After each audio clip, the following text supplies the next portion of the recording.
Bahaya penyakit lisan. Lisan adalah medan luas dalam kebaikan dan keburukan. Siapa saja yang menggunakannya tanpa dibatasi dengan rambu syariat, ia akan diseret oleh setan dalam kehancuran dan dibenamkan di dalam neraka oleh malaikat Malik. Kesempurnaan lisan adalah dengan menahannya secara mutlak untuk tidak berbicara hal-hal yang tidak perlu, kecuali dalam kebaikan atau sesuatu yang harus dibicarakan. Disebutkan dalam sabda Nabi SAW, tidaklah manusia dibenamkan ke dalam neraka di atas wajahnya atau di atas ujung hidungnya, melainkan karena ladang lisannya. Karena itu, lisan harus dijahit dengan benang syariat.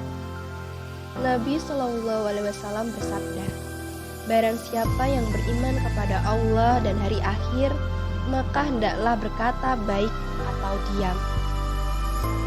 Sisi lisan itu tidak aman karena bahayanya besar, karena mudah bergerak dan cepat berucap.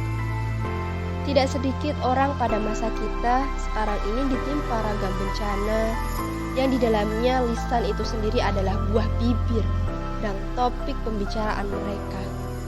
Misalnya gibah, naminah, dusta berbantahan, mendalami kebatilan, permusuhan, dan membuka hal tabu, dan lain sebagainya.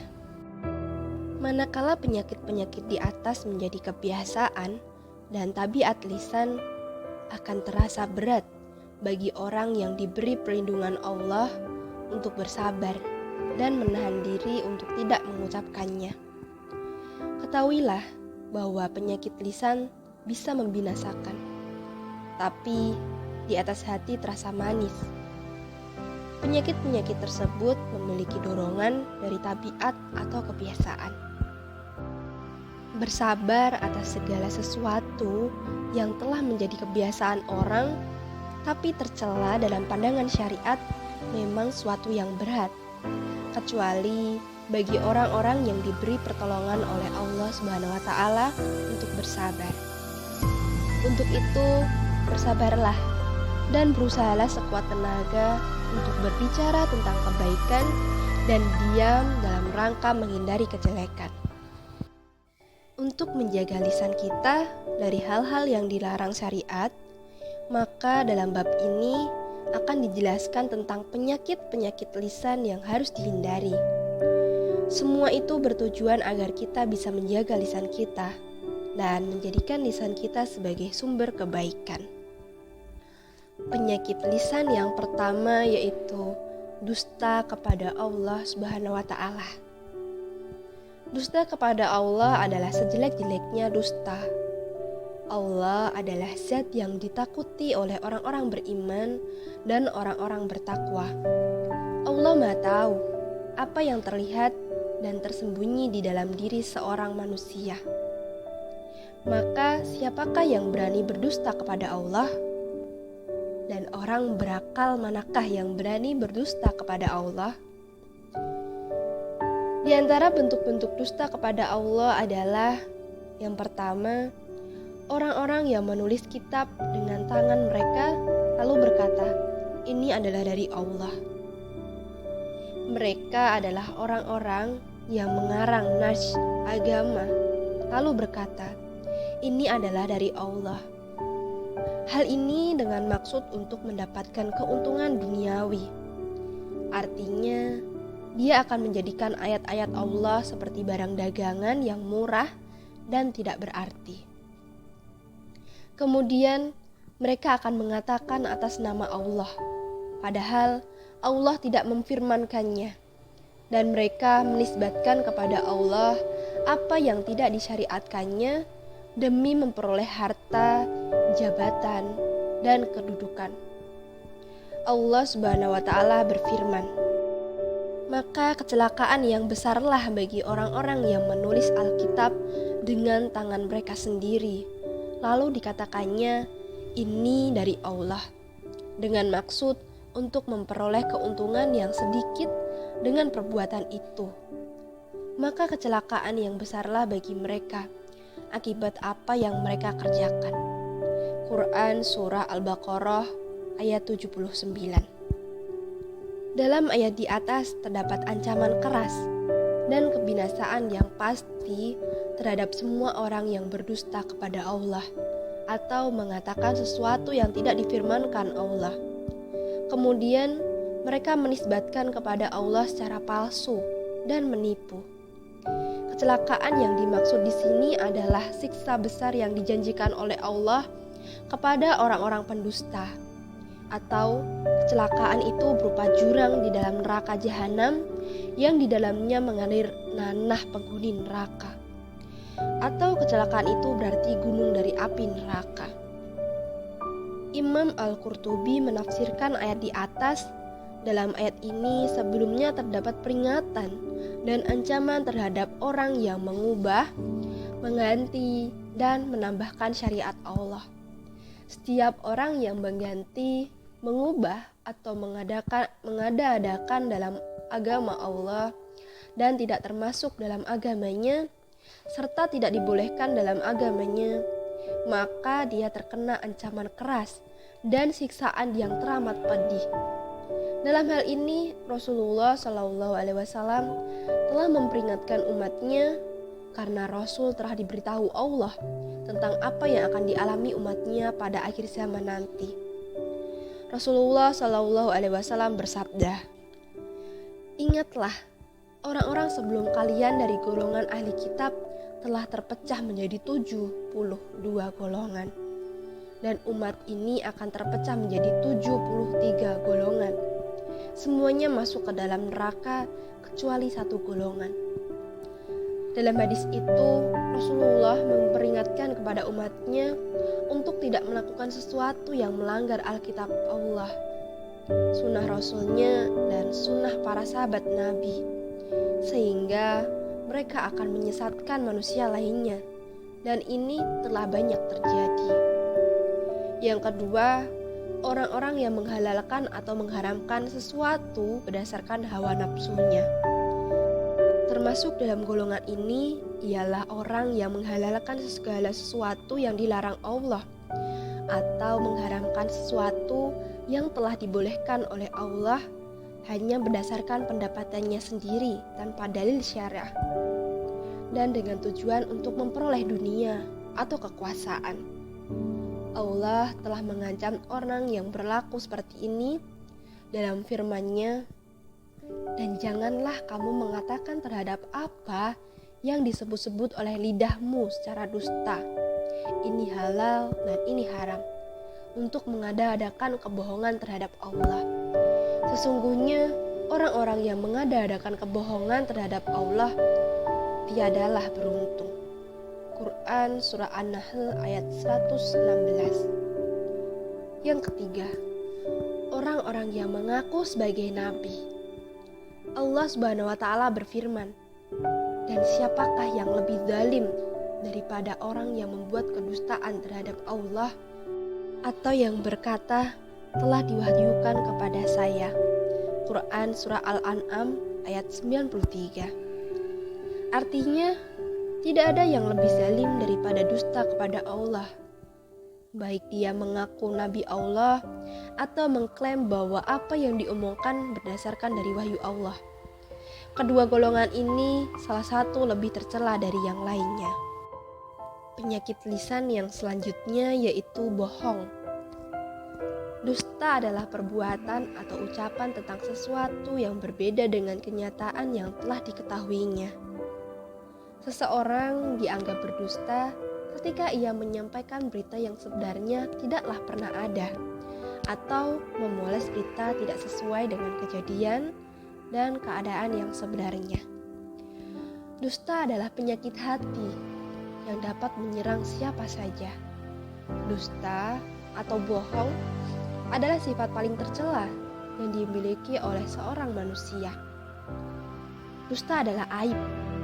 Orang yang berdusta diragukan dalam agama dan perkataan mereka. Orang yang berdusta pola pikirnya rancu dan kesaksiannya tidak diterima. Apabila dia berkata, maka tidak didengarkan, dan jika berteriak minta bantuan, tidak ada yang peduli. Buya Hamka dalam Bohong di Dunia mengutip pendapat Ibnu Al-Muqaffa menyatakan bahwa dusta adalah induk segala dosa. Begitu berbahayanya dusta sehingga tidak kurang dari 226 kali Al-Quran mengungkapkan hal ini dalam berbagai surat dan ayat.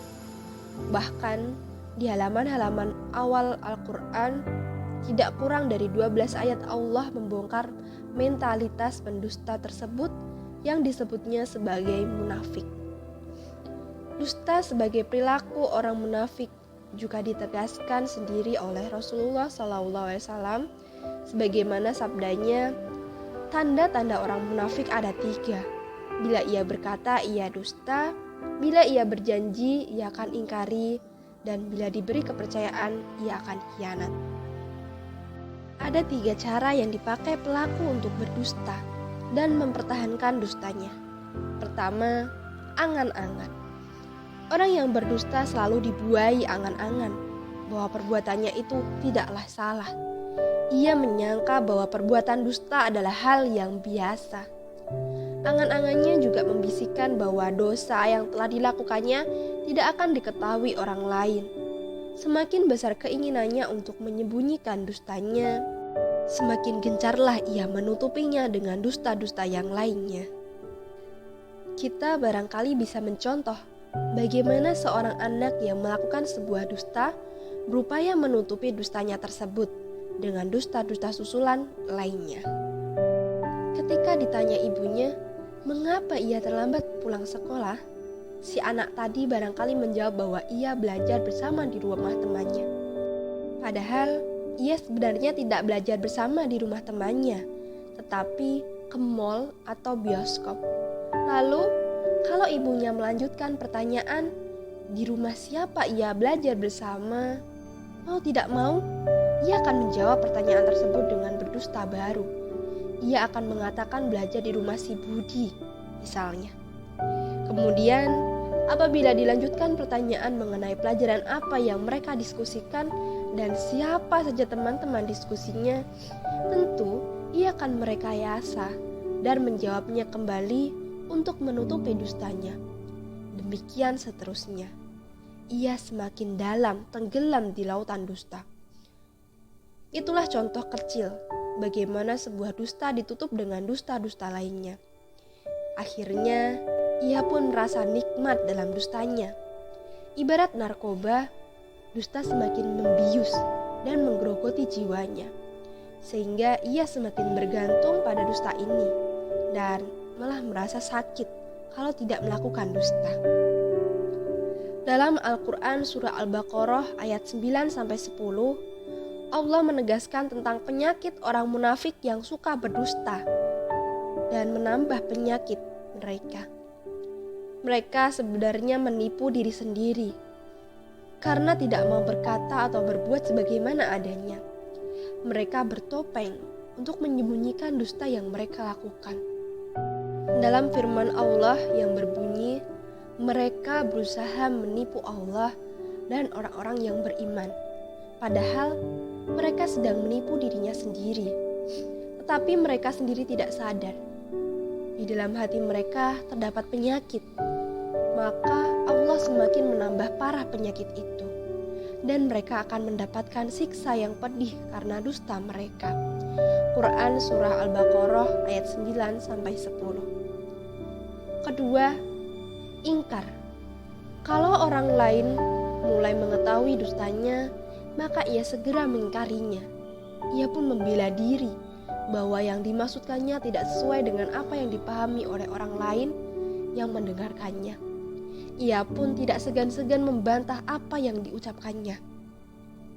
Pengingkaran ini adalah konsekuensi dari hobinya yang memang senang berdusta. Bantahannya sendiri jelas-jelas memperlihatkan kepada orang lain bahwa ia sendiri sedang berdusta. Ketiga, kalau sudah terdesak, maka ia pun semakin keras kepala dan membangkang. Ia akan mencari 1001 alasan untuk membela diri. Ia seperti berusaha menegakkan benang-benang basah, meskipun semua orang tahu bahwa ia benar-benar telah berdusta. Semua kebenaran yang dikemukakan orang lain akan ditolaknya, karena mata dan hatinya telah tertutup untuk menerima kebenaran. Ia mencoba menutupi matahari dengan jari-jari tangannya. Dusta merupakan penyakit jiwa. Orang berdusta karena ada kelemahan dalam dirinya yang tidak ingin diketahui orang lain. Pada mulanya, orang berdusta memang mengalami pergolakan dalam batinnya. Nuraninya akan memberontak terhadap perbuatan dustanya. Namun, lama-kelamaan suara hati nurani yang saling berebut tak mampu lagi menahan perilaku dustanya. Sehingga akhirnya ia pun merasa nyaman dan menikmati perbuatan dustanya tersebut. Penyakit hati yang selanjutnya adalah meremehkan dan mengejek. Meremehkan adalah membeberkan aib dan kekurangan orang lain dan menertawakannya. Ada kalanya dengan menirukan perbuatan dan ucapannya atau dengan isyarat. Jika perbuatan ini dilakukan di hadapan orang yang diremehkan, maka itu tidak termasuk menggunjing, namun mengandung arti menggunjing. Meremehkan dan mengejek adalah perbuatan yang haram jika menyakiti orang lain. Dalam Al-Quran dijelaskan, "Hai orang-orang yang beriman, janganlah suatu kelompok meremehkan kelompok yang lainnya." Boleh jadi mereka yang diremehkan lebih baik daripada mereka yang meremehkan. Jangan pula para wanita merendahkan atau meremehkan wanita-wanita lain. Boleh jadi wanita-wanita yang diremehkan lebih baik daripada wanita yang meremehkannya. Quran Surah Al-Hujurat ayat 11. Ayat di atas menjelaskan kepada kita bahwa kita dilarang untuk meremehkan atau merendahkan orang lain. Sebab bisa jadi orang yang diremehkan jauh lebih baik daripada kita. Selain itu, sikap meremehkan ini juga dilarang agama, terutama jika hal itu menyakiti hati orang yang diremehkan. Dalam sebuah riwayat dijelaskan bahwa Allah akan membalas orang yang suka meremehkan orang lain dengan balasan yang setimpal. Rasulullah SAW bersabda, "Sesungguhnya orang-orang yang mengolok-olok orang lain akan dibukakan pintu surga bagi mereka.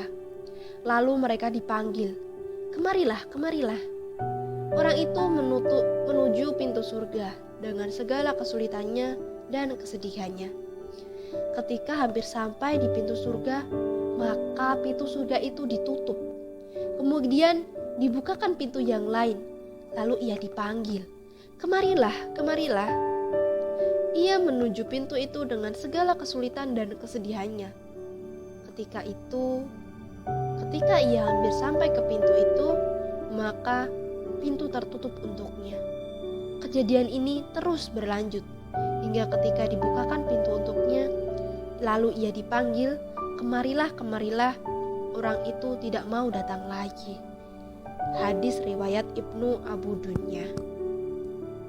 Penyakit lisan yang selanjutnya adalah namimah. Adu domba atau namimah merupakan perbuatan tercela karena tujuan dari adu domba itu ialah menyebarluaskan berita yang tidak benar atau fitnah agar antar individu atau masyarakat muslim tidak saling menyukai satu sama lainnya dan akhirnya terjadi pertikaian dan peperangan. Dengan kata lain, adu domba merupakan suatu perbuatan rekayasa yang disengaja dilakukan untuk merusak, memfitnah, atau menghancurkan orang lain, serta pemicu terjadinya permusuhan. Perbuatan adu domba sangat bertentangan dengan syariat Islam, di mana tujuan bermasyarakat di dalam Islam ialah membangun individu dan masyarakat yang berlandaskan iman dan takwa, serta pribadi yang soleh dan tersambung dalam jalinan cinta dan kasih sayang di hadapan Al-Quran. Allah Subhanahu wa taala berfirman, A'udzubillahi minasyaitonirrajim. Bismillahirrahmanirrahim. Ya ayyuhallazina amanu in ja'akum fasiqum binabiyyin fatabayyanu an tusibu qauman bijahalatin fatusbihu ala ma fa'altum nazimin. Yang artinya, hai orang-orang yang beriman, jika datang kepadamu orang fasik membawa suatu berita, maka periksalah dengan teliti, agar kamu tidak menimpakan suatu musibah kepada suatu kaum tanpa mengetahui keadaannya yang menyebabkan kamu menyesal atas perbuatan itu. Quran Surah Al-Hujurat ayat 6. Dalam Islam, hukum namimah atau adu domba ialah haram. Allah Subhanahu wa taala berfirman, wala tuti' kulla hallafim mahin hammasim masya'im binamim.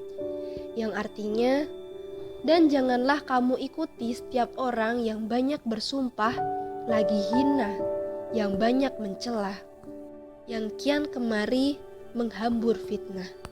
Quran Surah Al-Qalam ayat 10-11. Bagi siapa saja yang melakukan adu domba berarti telah berbuat dosa dan melanggar larangan Allah Subhanahu wa taala. Dan neraka adalah tempat yang tepat bagi orang yang suka melakukan adu domba. Rasulullah SAW bersabda, tidak akan masuk surga bagi al-qatat, tukang adu domba. Hadis riwayat Al-Bukhari. Di dalam Al-Quran, Allah Subhanahu wa taala telah memberikan gambaran siksa bagi pelaku adu domba, seperti membakar lidahnya dan sebagainya. Berikut ini adalah beberapa azab yang akan diterima bagi pelaku adu domba. Yang pertama, pengadu domba tidak masuk surga. Dalam hal ini, Hazifah bin Al-Yaman radhiyallahu anhu berkata, saya mendengar Rasulullah SAW bersabda, tidak akan masuk surga orang yang suka mengadu domba. Hadis riwayat Muslim. Yang kedua, akan disiksa di dalam kubur. Sebelum menjalani siksa di neraka pada hari penghakiman, para pengadu domba akan disiksa selama berada di alam barzah atau alam kubur. Rasulullah SAW mengabarkan bahwa di antara amalan yang paling banyak menyebabkan seorang disiksa dalam kuburnya adalah karena ia melakukan namimah atau adu domba saat masih hidup. Yang ketiga, siksaan di akhirat. Rasulullah SAW ketika melaksanakan Isra Mi'raj menyaksikan bagaimana para pengadu domba disiksa di neraka. Rasulullah SAW melihat segolongan lelaki dan wanita yang memotong satu potongan daging daripada salah seorang dari mereka. Kemudian mereka meletakkan potongan daging tersebut pada mulut salah seorang dari mereka dan berkata kepadanya, makanlah sebagaimana yang aku makan. Rasulullah SAW bertanya, wahai Jibril, siapakah mereka itu? Jibril alaihissalam menjawab, mereka ialah pengumpat, pencela, dan pengadu domba. Penyakit lisan yang selanjutnya adalah ghibah. Ghibah adalah dosa besar yang mengharuskan pelakunya melakukan pertobatan kepada Allah. Ghibah adalah dosa karena orang yang digunjingkan tidak hadir dan terlibat dalam perbincangan, sehingga dia tidak bisa membela diri.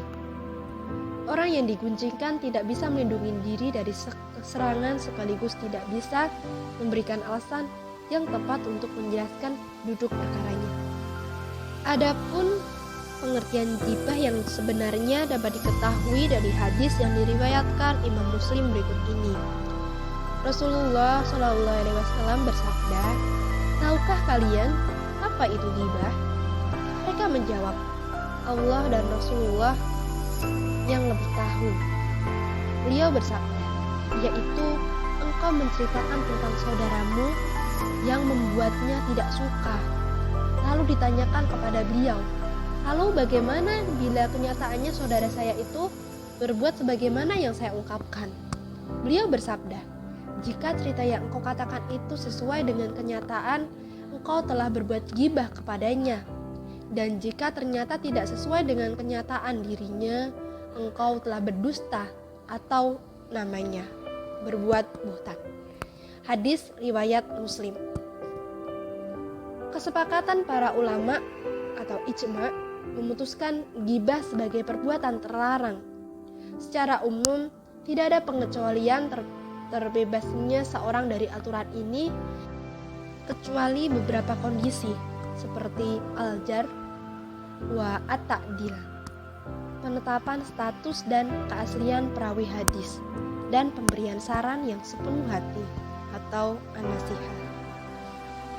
Imam An-Nawawi berkata dalam Al-Azkar, ketahuilah bahwasanya gibah itu sebagaimana diharamkan bagi orang yang menggibahi, diharamkan juga bagi orang yang mendengarkannya dan menyetujuinya. Maka wajib bagi siapa saja yang mendengarkan seorang memulai menggibahi saudara yang lain untuk melarang orang itu, kalau dia tidak takut kepada mudarat yang jelas. Dan jika dia takut kepada orang itu, maka wajib baginya untuk mengingkari dengan hatinya dan menjelaskan dan meninggalkan majelis tempat gibah tersebut jika hal itu memungkinkan. Dosa gibah sudah disebutkan dalam firman Allah Subhanahu wa taala berikut ini. Bismillahirrahmanirrahim. Ya ayyuhallazina amanu ajtanibu katsiran minadh-dhanni inna ba'dadh-dhanni ism wala tajassasu wala yaghtab ba'dukum ba'dhan ayyuhibbu ahadukum an ya'kula lahma akhihi maitan fakarihtumuh wattaqullah innallaha tawwabur rahim, yang artinya, hai orang-orang yang beriman, jauhilah kebanyakan prasangka, karena sebagian dari prasangka itu adalah dosa. Dan janganlah mencari-cari keburukan orang, jangan pula menggunjing satu sama lain. Adakah seorang di antara kamu yang suka memakan daging saudaranya yang sudah mati? Maka tentulah kamu merasa jijik kepadanya, dan bertakwalah kepada Allah. Sesungguhnya Allah Maha Penerima Taubat lagi Maha Penyayang. Quran Surah Al-Hujurat ayat 12. Islam adalah agama yang berlandaskan kedamaian, cinta, dan kasih sayang. Kebohongan, prasangka, fitnah, umpatan, dan gunjingan adalah hal yang sepenuhnya bertentangan dengan ajaran Islam. Semua itu termasuk dosa-dosa besar yang paling merusak moral masyarakat. Sebab dosa-dosa tersebut menyebarkan kebencian dan perpecahan di antara suami, istri, tetangga, teman, bahkan sanak saudara. Islam menuntut relasi antar manusia dijalin dengan ketulusan dan tanggung jawab. Umat Islam harus menjadi komunitas yang mengedepankan rasa menghargai terhadap kehormatan, reputasi, dan kehidupan pribadi orang lain. Untuk itu, mari kita jaga lisan kita agar tidak menggunjing atau membicarakan kejelekan orang lain. Karena dengan menjaga lisan, kita bisa selamat dari siksa di hari kiamat nanti. Dan penyakit lisan terakhir di buku ini ialah kesaksian palsu. Dalam satu kabar disebutkan bahwa kesaksian palsu termasuk dalam satu dosa besar di sisi Allah. Orang yang memberi kesaksian palsu, lisannya akan digantung berdasarkan setiap kalimat yang ia ucapkan dalam kesaksiannya, dan setiap huruf-hurufnya selama 1000 tahun di atas Syirot, tepatnya di jembatan kelima. Seandainya seorang pemberi kesaksian palsu datang membawa amal setingkai amal 70 orang nabi pada hari kiamat, Allah tidak akan sudi memandangnya. Begitu juga halnya dengan pelaku gibah atau adu domba. Golongan orang seperti ini tidak akan berhasil menyeberangi Sirat, kecuali Allah telah mengampuni dosa dan kesalahannya, atau ia telah mendapatkan syafaat. Musannif rahimatullah berkata, orang yang memberi kesaksian palsu telah mengerjakan beberapa dosa besar, yaitu pertama, berbicara dusta dan tuduhan palsu. Allah Subhanahu wa taala berfirman, sesungguhnya Allah tidak akan memberikan hidayah kepada orang-orang yang melampaui batas lagi pendusta. Quran Surah Al-Mu'min ayat 28. Kedua, ia menzalimi orang yang menjadi lawannya, sehingga dengan kesaksiannya orang itu menderita kerugian harta, kehormatan, dan mungkin nyawa. Dan ketiga, ia menzalimi orang yang diberi kesaksian dengan mengambil harta haram sebagai hasil dari kesaksiannya itu, sehingga wajib atasnya untuk masuk neraka. Nabi SAW bersabda, barang siapa aku putuskan baginya suatu dari hak saudaranya, maka janganlah mengambilnya. Balasannya aku memotongkan baginya potongan dari api neraka. Hadis riwayat Bukhari. Keempat, ia menjadikan mubah harta, darah, dan kehormatan yang telah diharamkan oleh Allah. Rasulullah SAW bersabda, maukah kalian aku beritahu tentang sebesar-besarnya dosa besar, yaitu mempersekutukan Allah dan durhaka kepada kedua orang tua. Ketahuilah, juga perkataan sia-sia, juga persaksian palsu.